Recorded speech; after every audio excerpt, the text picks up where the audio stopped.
এদিকে গাজীপুরে শিশুকে ধর্ষণ করে ভিডিও ধারণের অভিযোগে একজনকে আটক করেছে পুলিশ।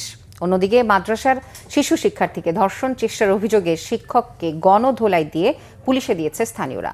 শ্রীপুরে বর্মি ইউনিয়নের দরগার চালা এলাকায় ১১ বছরের শিশুকে ধর্ষণ করে ভিডিও ধারণের অভিযোগে আরমান নামে একজনকে আটক করেছে পুলিশ। স্থানীয়রা জানায়, আরমান শিশুটিকে কৌশলে নির্জন জায়গায় নিয়ে ধর্ষণ করে এবং ভিডিও ধারণ করে।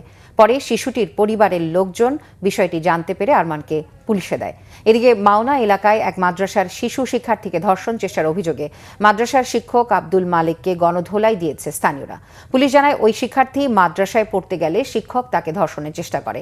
বিষয়টি ওই শিক্ষার্থী মাদ্রাসার পরিচালককে জানায়। তিনি বিষয়টি কাউকে না বলার জন্য শিক্ষার্থীকে বলেন। ঘটনা জানাজানি হলে স্থানীয়রা ওই শিক্ষককে গণধোলাই দিয়ে পুলিশের হাতে তুলে দেয়।